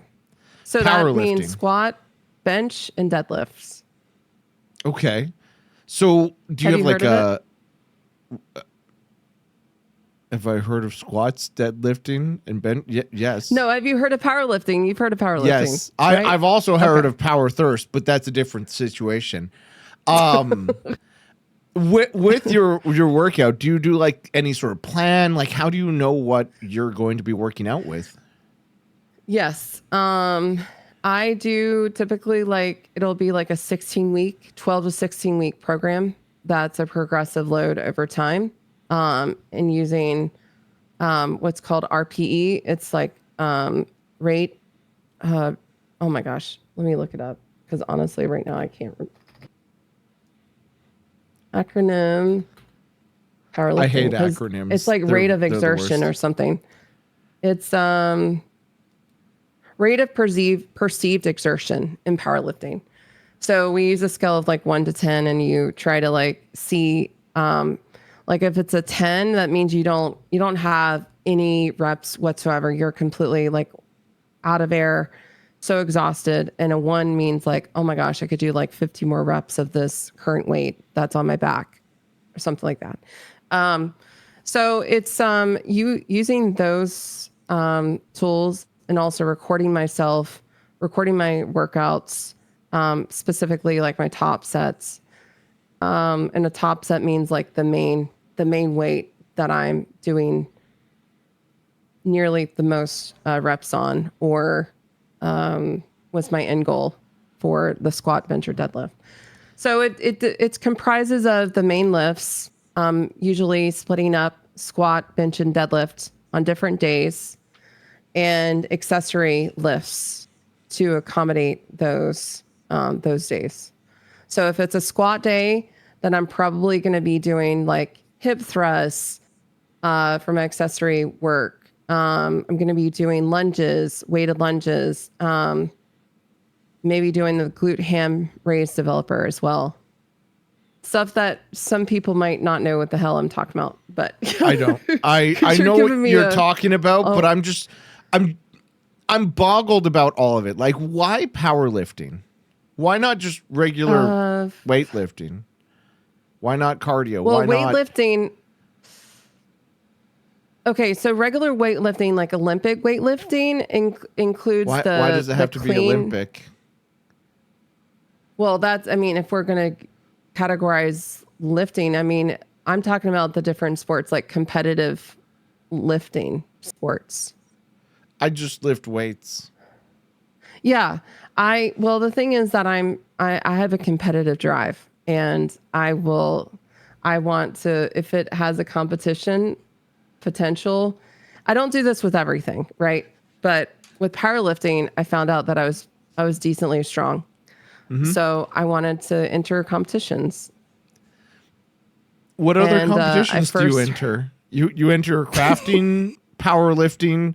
Have you thought about like entering the luge before, or like beach volleyball? I'm just thinking about other Olympic sports here. I've done powerlifting unfortunately is not in the Olympics. But I wouldn't do Olympic weightlifting because the mechanics are would probably inflict my hypermobility to go out of range than I would like it to, because you have to do like a snatch. Isn't it like a don't ask me. I don't care about the Olympics in the slightest, except for hockey, Olympic weightlifting, and beach volleyball. Exercises. I can't remember what they are. It's the two primary lifts is the snatch and the clean and jerk. Yeah. So what is jerk does not sound what great. Is a snatch? And what is a clean and jerk? So one is like where you bring it up here and then you stand up like this. And then the other one is, which I believe the snatch is this, where you bring it all the way up over your head. And then you squat and then you bring it back up. I don't know. It's hard to say. Okay. But yeah, the hypermobility, is not a good combination. You do powerlifting because it's easier than those two? Yes, because it's you're literally just standing in one position to do the lift. Like you're not swinging stuff across, like above your shoulders, or like in an awkward movement. I'm sure I could get used to the movement, but right now, that's not something I would try. Okay. So I do the squat, which you're just stationary. You're just in like one spot, and then the bench press, and lifting heavy things off the ground, doing a deadlift. So again, do you get like a move set from somebody, or is this just like you do 20 squats and 20 hip thrusts? Like, how do you know what you're doing? I set a program. Like I will either follow a program, like something like Jeff Nippert has come up with. That's like a standard program. He's a short guy, right? He's a short guy. Yeah. Yeah. Okay. But he has one called power building that I really like, because it's a combination of bodybuilding and powerlifting together. And I find that really fascinating. Because I initially wanted to enter a bodybuilding competition. And then I started focusing on the numbers in the gym, like what I was able to do on like the exercise equipment, like the leg press machine. And then I was able to, max out the weight on that. And then so I started doing the leg press machine that you put the weight plates on. And then I started doing really big sets of that. And then I was like, you know what, let's put our big girl pants on and go over and try a squat for the first time. And then then I started, my partner at the time's like, you can compete in powerlifting, right? And I didn't know. And then a completely new world opened up for me. And so I stopped concentrating on trying to get really small and lean for a bodybuilding competition, because that was like, I just didn't like that anymore. So, and I wanted to get strong and buff for powerlifting and eat what I want. So that's what I did. And so you've been doing this since, you said 2015. That's when you started your Twitch, and that's when you took the name SwoleMaz? Maybe around that time, something like that. Did you ever win a competition? I started lifting weights in high school though. And people had always commented on my build. They had commented on my muscle development, which felt kind of weird. Is that a good thing or a bully thing? Not a bad thing. It's just like I just developed muscle at an early age. Not a crazy amount, but I remember I was like 14 or 15. I was coming out of the swimming pool and some senior like commented on my back and how like built I was. And I was like, I just lift weights. That's all I do. And that was the year I got into lifting weights. The podcaster in me wanted to say, okay, show us your back, but I feel like that would be weird. Maybe it's just me. Oh, man. I don't think I've ever looked at anyone's back unless they were actively doing like chin-ups or something. Maybe. I don't know. I mean, you're going to see a person's back when they're getting out of the pool and they're like lifting their body up, So I don't typically look at people getting out of the pool. Usually I'm looking at what I'm doing in the pool, like usually peeing. I had a conversation last week with a pool cleaner, and he told me that when you pee in a pool, it stays in the pool forever. Oh, God. Oh, that's disgusting. They sanitize it, but it remains in the pool forever. Okay. Forever and ever. Well, until they empty out all the water and replace it, but I did not know that. I thought like filters filter out pee and stuff. That's why I always peed in the pool. Now I'm thinking twice about it. Yeah, I didn't know that either. Do you I peed in the pool as a kid. Yeah! I did as a kid. Maz and Zam, the pool peers. Oh my goodness. But you don't do it as an adult? No. Why not? No.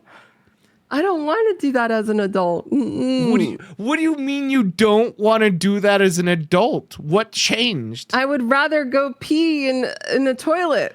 You would rather get out of the pool, swimming. Walk across the pool deck, plop, plop, plop, plop, plop, plop, and go in the bathroom and take your swimsuit off and tinkle in a toilet, flush the toilet, then put your swimsuit back on, plop, plop, plop, all the way back out and splash back in the pool? Yeah. You realize I could have peed like 4 times in the pool in the time it takes you to go pee once. Sure. She absolutely pisses in the pool. I have, yes. But I don't do it anymore. I wouldn't want to. Ugh. Interesting. Okay. No. You're one of those people now. No. I've pissed in the ocean though. Fish swim in that. They probably don't tell me you have not pissed in the ocean. I don't go to the ocean often. I can't recall the last time. I feel like 2017, the last time I was in the ocean, I didn't pee in the ocean because I was hardly in it because I was in California and I was advised to get out of the ocean because it was polluted and stuff. So no, I don't typically go into the ocean to pee in there. I probably have. I mean, I don't seek out the ocean to go piss there. Okay. You don't drive to the ocean to use it as your public bathroom and drive back? No, I do not. No. Shame. Those fish need your pee. Oh, God. No. No, they do not. They do not. Those people polluted the ocean. Oh my God. Why did we get to this topic? We were talking about powerlifting and stuff. What got you into powerlifting was because somebody complimented your back from getting out of the pool. That's how we got there, right? Sure. Yes, exactly. Yes. It was a swimming pool. Yes. When I was getting out of the swimming pool. So with your powerlifting, is there any sort of like fancy equipment that you need for this? Or like, could I just grab a bunch of free weights and do it at home? You need a squat rack at least. What is a squat rack? A squat rack. Yes. How much is a squat rack? So, Why would I want a squat rack when I can just squat? With dumbbells? I mean, yeah, you can do either. I do that as part of my workout anyways. Yeah, dumbbells are just as efficient. The only thing is just if you were to focus on powerlifting, then you would need a barbell to do a squat. And then you would need a bench as well to do your bench press. And then, you only need the barbell for deadlifts. So you could essentially just do like one out of the 3 lifts if you wanted to. What about that dumb looking belt? Do I need one of those? If you're going to be doing 1 rep maxes, yes. Why would you ever want to do 1 rep maxes? I mean, that's the entire point of powerlifting, at least in a competitive sense. You don't have to, as like if you're just regularly doing powerlifting. Okay, well, I guess not competing. Like if you're competing though, it's 1 rep maxes is how you progressively over time get stronger. At least from like the sense of increasing that to that 1 rep max. So. Okay. I'm probably never going to start powerlifting because it sounds like there's way too many rules to this than I would ever possibly want to possibly follow. There's not that many rules. You have to do a 1 lift max.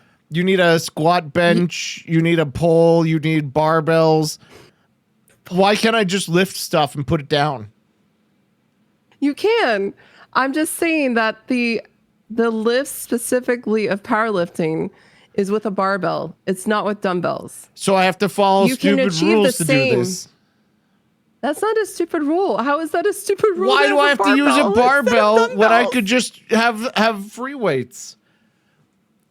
Or a weighted vest? Is the barrier to entry just cost? It's not cost. It's just the stupid rules. Like I have free weights. I can work out with free weights. Like, okay, why would I want to only lift one thing once? You don't have to. I'm just saying that is if you're to be competitive. If you don't want to do that, you can just do powerlifting with just, a barbell. Why are you competitive about powerlifting? Isn't it about how you get into shape and your own physical abilities and not being better than somebody else because you can lift something once? It's not being better than somebody else. It's a singular sport. Like you're focused on. But if you're competitive, you're racing other people. Yes, but the other people encourage, like, bring out the best in you to like be a better version of yourself. Is how it goes. Feeding the troll, I know they are. I know. Do you have your own equipment for this, or do you go to a gym for all of this? I have all my own equipment, and I also have a gym membership. If you have your own equipment, why would you need a gym membership? Because there's certain things I cannot do in an apartment. Like I can't slam the weight down on a deadlift. And I would rather not deadlift in my apartment. Do you have to slam the weight down? Is that part of the rules? But the thing is, what I'm trying to say is when you're at the heaviest set and you're doing like three reps of like over 200 pounds, we're talking like 275 pounds per rep. You're not going to have the lightest movement to like put it gently on the ground. Why Let me put it that way. Why would you not want to maintain your equipment and your floor? This sounds destructive. It's not destructive. This isn't like you're throwing a rock on dirt and it goes thud. This is you're throwing weights and they go clankle, clankle, and that damages the equipment. No? Dude, it doesn't damage. No. Every time I've gone to a gym, they specifically say you're not supposed to drop your weights. I didn't say we're dropping the weight. You still have controlled You movement. you say it's slammed on the ground like you can't do it in an apartment. Clinkle, clinkle. Yes, exactly, Hijinks. I'm just going to take that into my repertoire.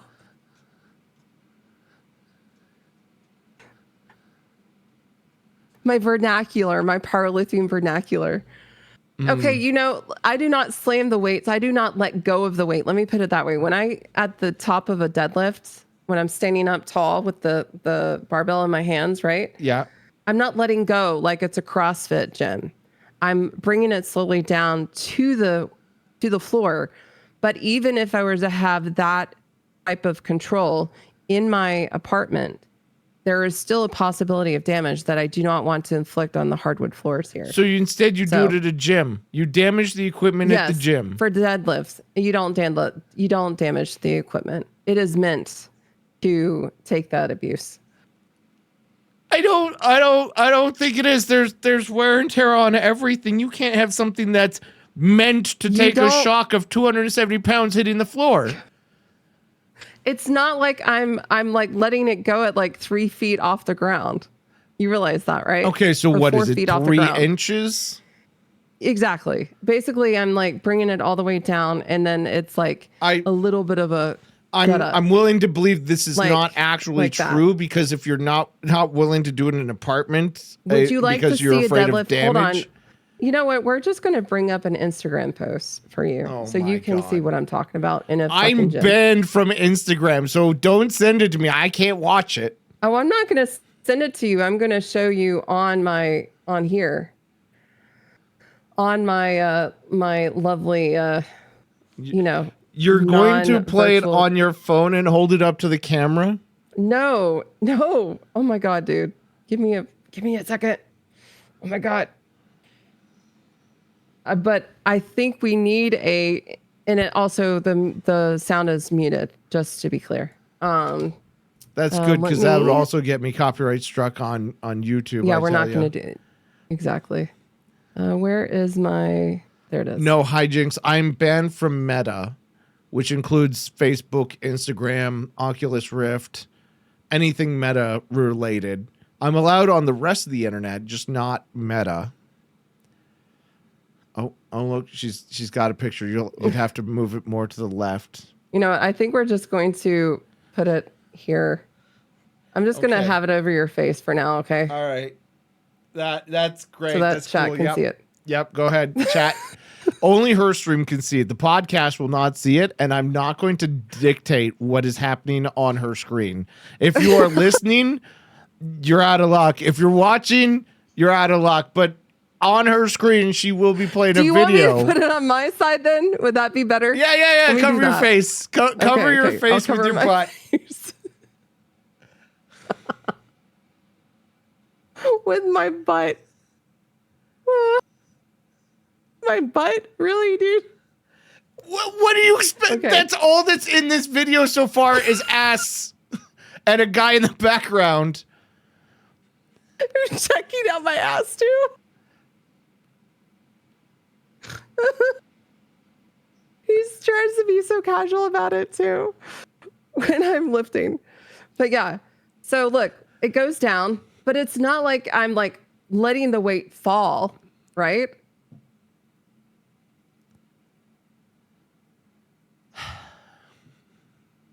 So it's like, it's there, and then you lift it up, and then you put it back down. You know the camera moved, right? So you can't really see the lifting up and down. Whoever put the camera up is terrible. Here. This cameramanship is trash. Hold on, I'm sorry. Is that better? Yes.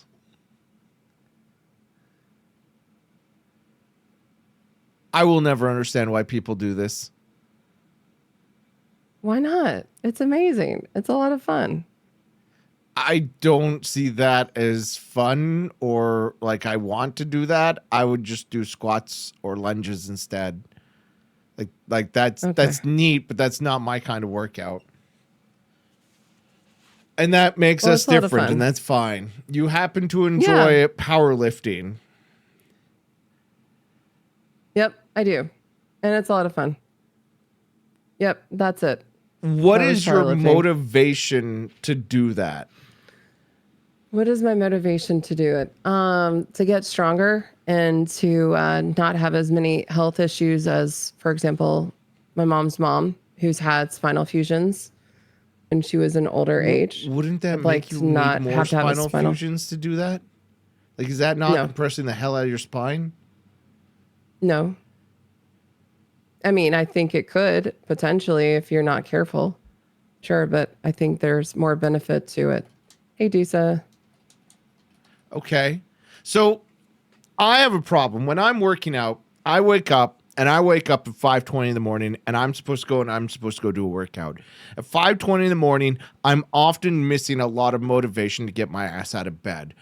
How do you motivate yourself to get out of bed? I don't. I just get the fuck out of bed.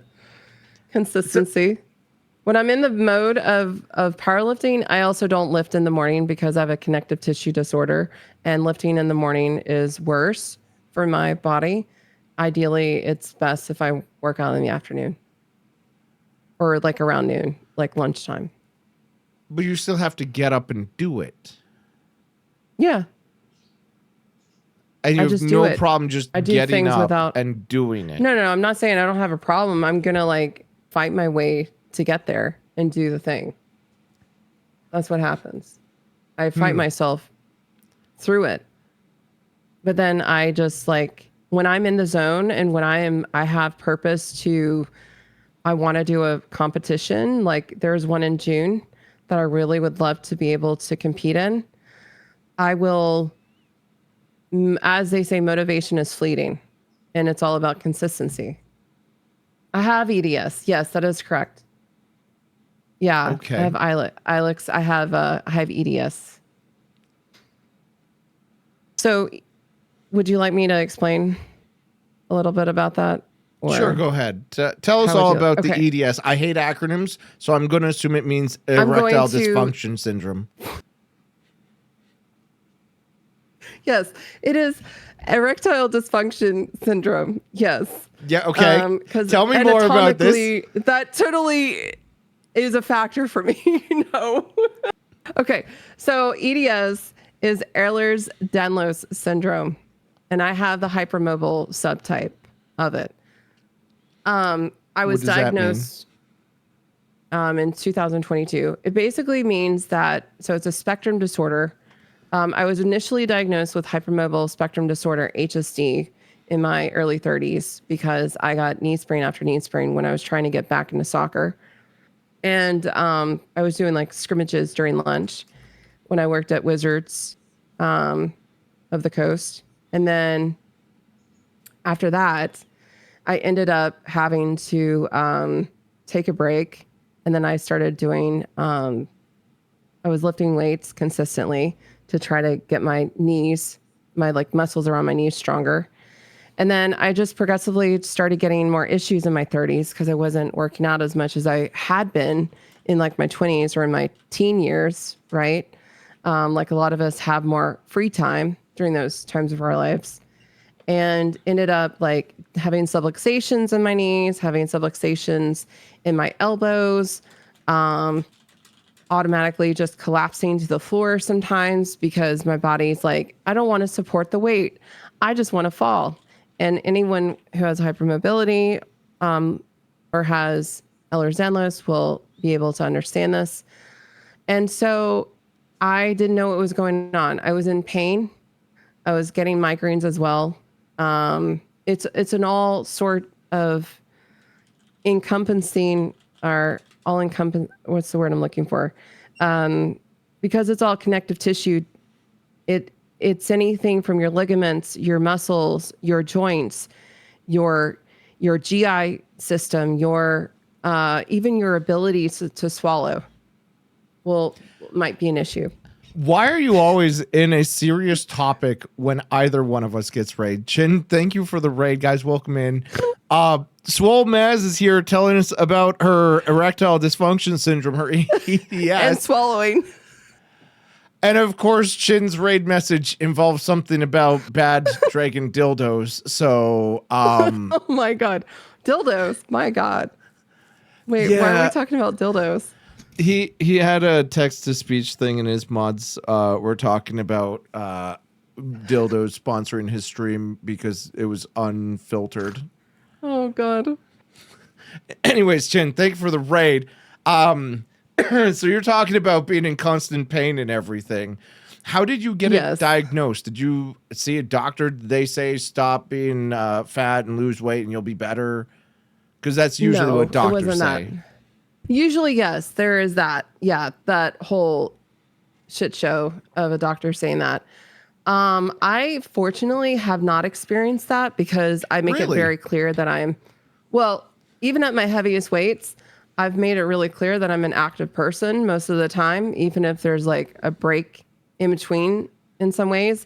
I try to present the case of like, there's nothing wrong with me physically, especially when my labs come back amazingly. Like they come back like I have a gold star every time I get blood work done is the best way for me to put it. Like my labs are always consistently fantastic. How many gold stars do you have at this point? How much blood work did you have to go through for that? Like I could only imagine you taking a vial of blood and they go, here's a gold star, and you have just like a wall of gold stars at this point. Yeah, exactly. No, okay, so here's the thing. I also have really great bone density as well. I learned that from a DEXA scan. Oh, okay. I was going to be like, how do you know about your bone density? I don't know. Do I have dense bones? How do I test for this? Do I have to do squats? You go get a DEXA scan. No. Yes, this is why you have to do barbell squats, Zam. You are required, from this point on to do only barbell squats. You cannot do dumbbell squats anymore. And you have to go get a squat rack. Well, here I go ignoring your advice again.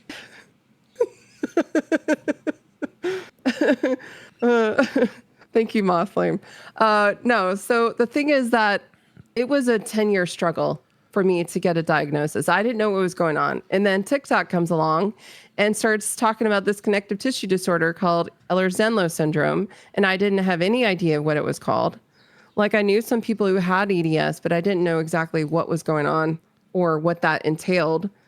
And that there's like a spectrum between HSD, hypermobile spectrum disorder, and the HEDS, the hypermobile Ehlers-Danlos syndrome. And I just ended up trying to figure out, and there's a lot of subtypes, exactly. And so what I figured out is that TikTok helped me understand that I pretty much qualified for all of the diagnosis criteria for HEDS, and I had to find a specialist doctor who knew about EDS and could diagnose me. And I did it over a video call with someone because unfortunately, there's not many doctors who specialize in this or have any knowledge of this, which I arguably will say is actually more common of a disorder or syndrome than it's made out to be. It's made out to be this like rare thing. But honestly, it's more common than I think people realize because it hasn't been diagnosed. So how did TikTok help you? So TikTok helped me because, hey, if you have pain in your knees, go check out EDS. Like, what was the video about? No, it was more like someone would like I just would type in like hypermobility or something would just be suggested to me, and I'd start like Googling some things and be like, well, TikTok has an amazing algorithm and it usually will provide information about certain things. It's kind of like what TikTok at the time is like, it was like a video library of different things if you looked it up. Like a video Wikipedia is the best way for me to explain what TikTok information can provide people. I know it's anecdotal for most cases, right? So it's not going to be like everybody has the same experience with a connective tissue disorder. But it started leading me towards a path of typing in a keyword of like subluxation or like slightly dislocating my joint, or like all of a sudden I'm like falling to the floor because my ankles decided to be wobbly that day. Like some things that I could not explain in a Wikipedia and a Google search was not going to give me. And getting like firsthand information from other people that have had similar things happen to them. And then it just started like the algorithm started like tailoring the videos that were in my For You page. And then I found a doctor on TikTok that actually turned out to be my specialist doctor in Tennessee, who was amazing and diagnosed me with my condition after she saw it. Yes, it is possible to find a doctor on TikTok. I know that sounds wild, but it is possible.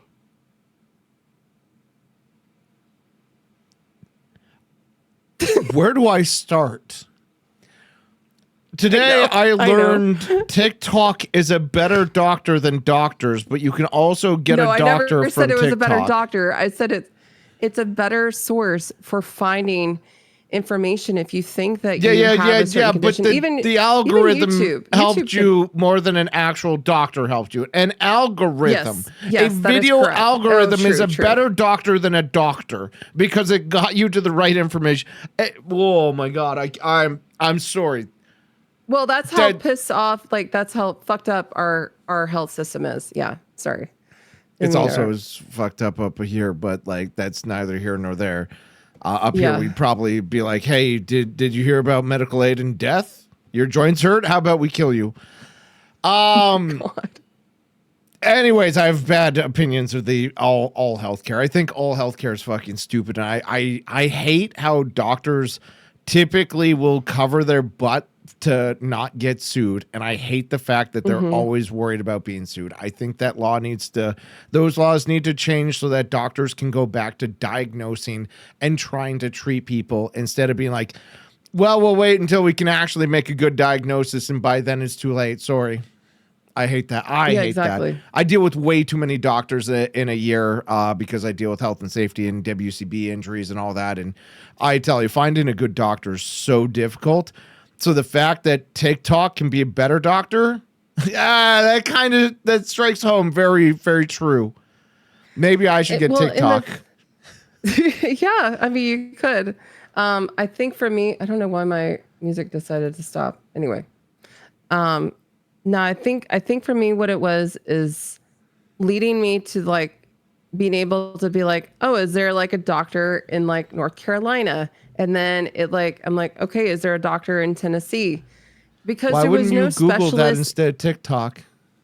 I did Google it, but it wasn't coming out with like great information. And the issue is also like when you try to use for example, your insurance's app, for example, in my case, it was Cigna at the time. I was using their app to see if they have like, you can't search by this condition, if I recall correctly. I don't think it was even a searchable term. So that was even harder. And even if I could have, sometimes that information is not up to date and that doctor is not accepting your insurance anymore, right? So their database could be, is typically too old of information and is not up to date. So then there's different societies or nonprofits like the Ehlers-Danlos Society that you can try to find a doctor on, but at the time their search capabilities was really janky. It was not working great. You can search by state, and I did search by state, but all of the specialists in my state at the time when I was living in North Carolina was really expensive. Like it's just such a astronomical price. It's like $1,000 just to be seen, to be assessed, and to then get like more information if you possibly have it. Like it just feels, anyway, it feels weird. So the entry point is really high to even get a diagnosis. That's fair. I'm going to assume there's no cure for EDS. No, but just having the information and the knowledge that you have it is easier to deal with. You know what? I think my audio no, it didn't. Okay. We're still here. Okay. Okay. So no, I can't hear you. Hold on. Let me change my audio. My AirPods just die. Of course. I'm so great with technology, y'all. Give me just a second.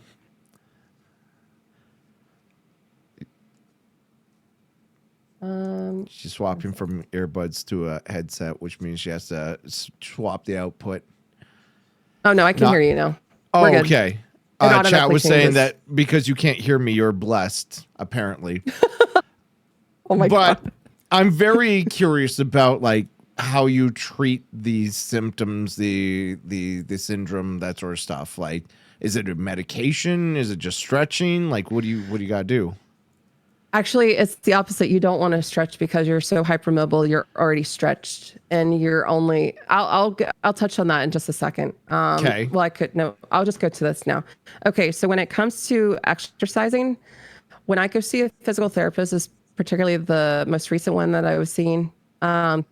He doesn't have me stretch out at all. Like, you know how like people do like a dynamic warm up, stretching out their muscles typically. Like most people can do that. For me, that's actually can turn into more injury than it's more leaning towards energy than it would actually help me. So what I do is when I'm at physical therapy, I'll walk on the treadmill for like 5 minutes, and then we assess if there's like any muscle groups that are tight when we start to do like the main lift. Like he'll just have me go into like doing squats, for example. And so like I have like the barbell on my back and I'm like, I can't get like, maybe I couldn't get depth that day, right? Depth means like having your hip crease below your knee, you're basically below parallel of your knees. The top of your knees is what I'm trying to say. And maybe my like hips are tight. So then we do some dynamic warm ups for my hips to be more open up. That's going to be segue for Conan to give a joke. I know. Anyway, but what I'm trying to say is like, yeah, you just have to figure out like what's the best approach for somebody, particularly with hypermobility, whether it's HSC or EDS. So when it comes to certain ways in which to deal with the pain, yeah, there can be pain relievers out there, whether it's aspirin, ibuprofen, like regular over-the-counter medication. So there's different ways to go about this. If I were to go to see a dentist, though, I have to make sure that they give me more anesthesia because I can feel the pain more than other people. Just the regular dose is not going to be enough for me. And there's other factors as well, like surgeries and things like that, that they have to be more mindful of how they do the surgery with connective tissue. That's very flexible.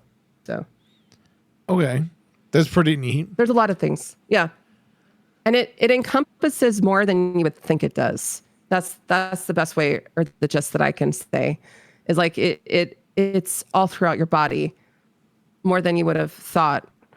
Some people have like cranial like brain leakage, or like spinal, like they'll have like leakage of their brain fluid into their, yeah, that happens too. Like there's different things of conditions or things that happen that you would not ever have thought of because you didn't think, oh, that's connective tissue. I didn't know that. Huh. Like you might not be able to support your brain or your head because your neck is not strong enough to do it, because you basically are at a point of like always fighting gravity. I don't know how else to explain it.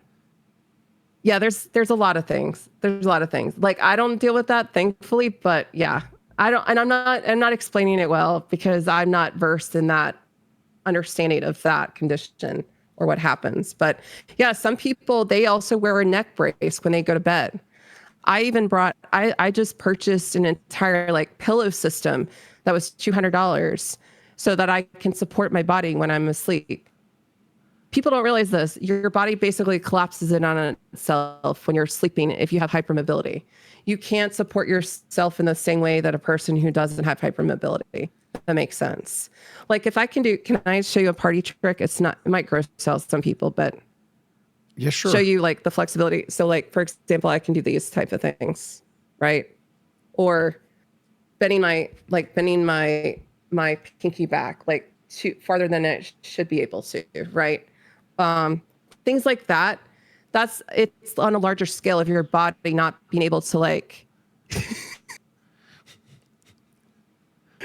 like bringing your thumb all the way to your I'm not even close. Yeah. My hand does not become normal. A brontosaurus. Hi. Okay. Sorry. Huh. Yeah. So the best way I can put it, like, you can also get like a pregnancy pillow, y'all, if you need something to like help your body. Like if you know you're hypermobile, because most people who will know if they are or not. You can have like a pregnancy pillow that's like this like big U shape to help support your body. But those unfortunately are too soft. And typically I'm just like, I just can't get used to a pregnancy pillow to try to support like my leg up and, you know, having it properly like next to my shoulder because I'm a side sleeper. So I'm not like collapsing the shoulder into my body. Anyway, it's a whole thing. Okay. It's definitely a whole thing. I'm sorry that you have to go through that. That sounds like a whole headache and a half. I'm not even going to pretend I understood more than half of that because Jesus Christ, it's weird. Have you tried getting a good body? Right, exactly. Can I please trade in my body for a new one? That would be nice. Yeah.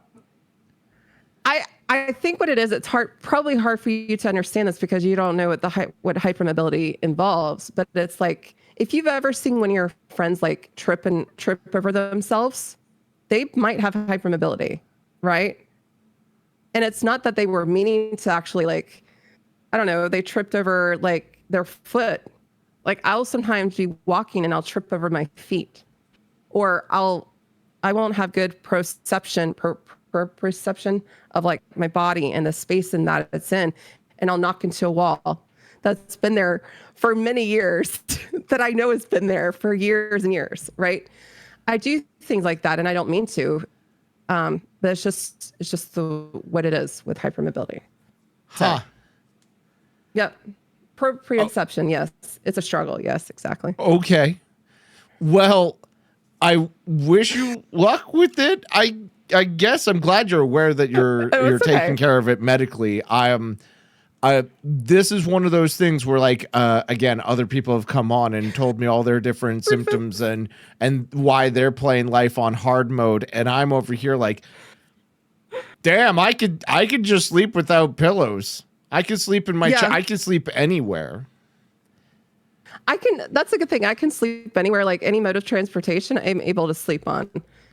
Plane, a boat, a car, I'm great at sleeping. How do you know? Moving. I guess you've been on planes to Turkey and boats and all these. Okay, you've been on them. Yes. So naturally you fell asleep on them. Okay. Yes. My grandpa had a deep sea fishing business too, so I was on a boat all the time as a kid. Okay. That's pretty neat. I went deep sea fishing. Yeah. How deep did you go? How deep did you go? Ayo.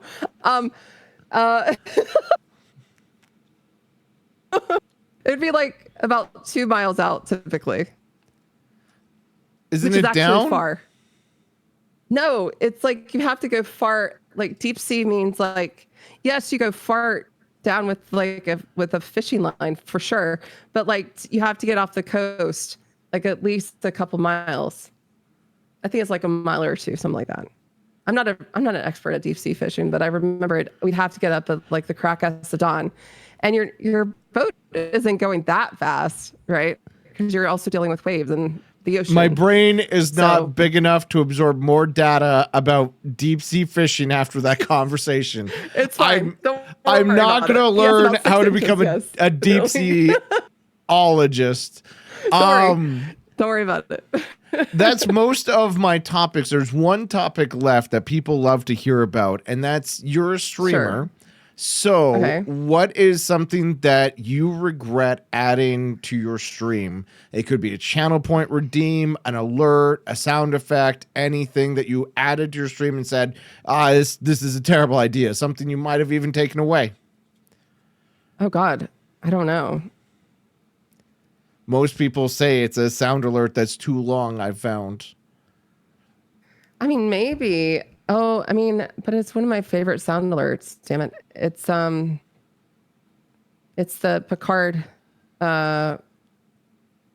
There are 4 lights. To like Mariah Carey's "All I Want for Christmas." I think. think. The other one. Okay. Yeah, that one, which is like, it's why would long. you regret that? I don't regret it though. I mean, if I was to like think of like a long one, because I think it like got a little bit of like a like muted audio. I think that's the only part. It's like been like tagged as like muted audio, but not for like that long of the actual audio itself. That means like it's only like maybe like 2 seconds or 5 seconds max. So. And that's your biggest regret so far of adding something to your stream? I don't really have that many things that I regret, honestly. Do you have that many things added to your stream? I want to see what your channel point rewards are now. I don't have anything right now. You literally have 2. One point. What is it? Who just has 2 redeems?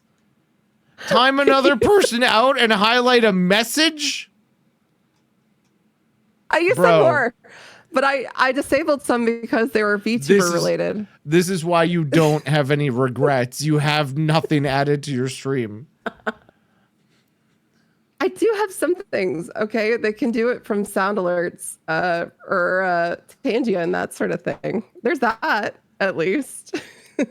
I'm fantastic with this. At some point, I'd like to add more, of course. I'd like to do that. Fair enough. Well, I think that was all of the topics, unless you had something you wanted to discuss. I don't know.